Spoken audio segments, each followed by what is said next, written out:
میں شیراز ویسی ملتان کی مٹی سے جڑا ہوا ایک استارہ، ایک ذرہ، ملتان کی مٹی سے جو مجھے پیار ہے، جو اس سے انسیت ہے، جو اس سے الفت ہے، اس کے بارے میں آپ لوگ کافی حد تک جانتے ہیں۔ آپ مجھے پڑھتے بھی ہیں، مجھے سنا بھی ہے۔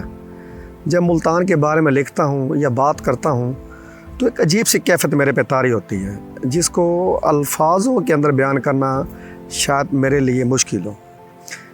بتاتے تھے بزرگ، اور مختلف کتابوں میں حوالہ جات بھی ہیں، کہ خاندان اویسیہ تقریباً 3-4 صدیاں پہلے آ کر ملتان بورڈ گیٹ میں آباد ہوا تھا۔ ہوا ہوگا، لیکن جب میں نے ہوش سنبھالا تو میں نے اپنے آپ کو بورڈ گیٹ کی گلیوں میں کلانچے بھرتا ہوا پایا، اپنے بزرگوں کے سائے میں اپنے آپ کو پروان چڑھتے دیکھا۔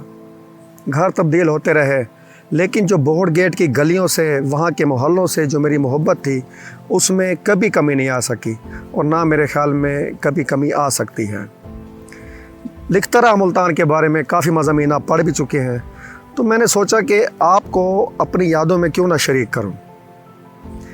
تو آج اسی سلسلے میں پہلے پروگرام کے ساتھ میں آپ کے ساتھ ہوں۔ آج میں بات کروں گا اپنے بچپن کے خوبصورت یاد دائیں زرکا کے بارے میں۔ دائیں زرکا میرے بچپن کی یادوں سے جڑی ایک خوبصورت یاد۔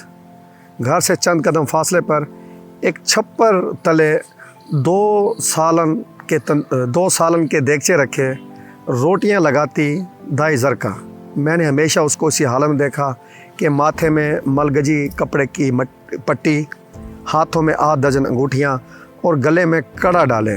دائیں زرکا مجھے ہمیشہ ایک پراسرار سا کردار لگی۔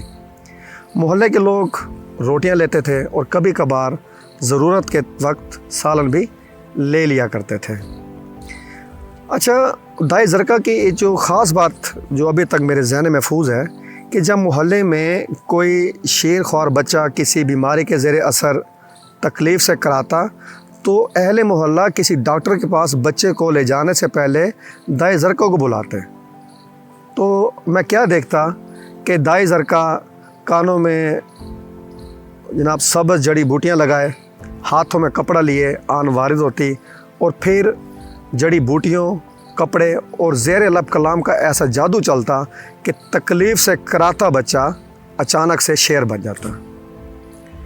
محلے کے بچے دائیں زرکا کو آلو قیمے کے نام سے چھیڑتے تھے۔ اچھا، جب دائیں زرکا کو محلے کے بچے آلو قیمہ کہتے تو دائیں زرکا وہ تندور میں روٹی لگانے والی سوراخ اٹھاتی اور ان کے پیچھے دوڑ پڑتی۔ محلے کے بچے بھاگ کھڑے ہوتے، دائیں زرکا پیچھے بھاگتی، لیکن جب بھاگنے میں ان کا مقابلہ نہ کر سکتی تو انہیں بڑی کراری گالیں دیتی، جسے سن کر لطف اور دوبالا ہو جاتا۔ اچھا، ایک دفعہ ایسے شریر بچوں کی ٹولی میں میں بھی شامل تھا۔ جب آلو قیمہ کے نعرے لگائے تو ظاہری بات ہے کہ سارے بھاگ کھڑے ہوئے، لیکن اسے کیا کہیں کہ میں جب بھاگنے کی کہ کوشش کی تو جلدی بھاگنے کے چکر میں میرا پاؤں کسی چیز میں اٹکا اور میں زمین پر، اور پیچھے سے بھاگتی ہوئی دائیں زرکا میرے سر پر، اور میرے آنکھوں کے سامنے اندھیرا کہ اب بچوں تیری خیر نہیں۔ لیکن اس وقت میری حیرت کی انتہا نہ رہی جب دائیں زرکا نے مجھے اٹھایا اور اٹھا کر تندور پہ لے گئی۔ کیوں؟ کہ میرے گھٹنا چھلا ہوا تھا اور وہاں سے خون جاری تھا۔ دائیں زرکا نے وہاں پہ کوئی مرہم لگایا، مجھے پیار کیا اور 2 روپے دے کر وہاں سے رخصت کیا۔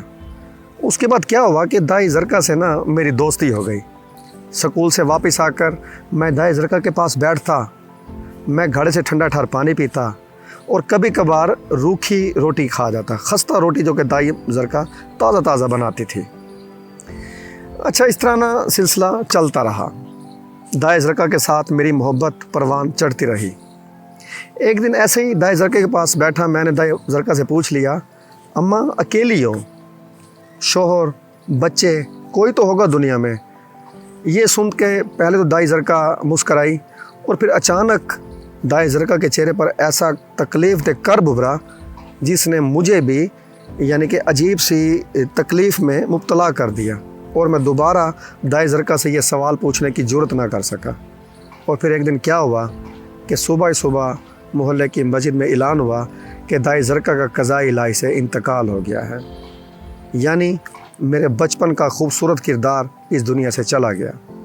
لیکن ایک چیز میرے ذہن میں رہی کہ میں کبھی دائی زرکا سے یہ نہ جان سکا کہ دائی زرکا اکیلے کیوں ہو، تمہارا شوہر کہاں ہے، تمہارے بچے کہاں ہیں۔ دائی زرکا ہمیشہ میرے ذہن میں محفوظ رہے گی۔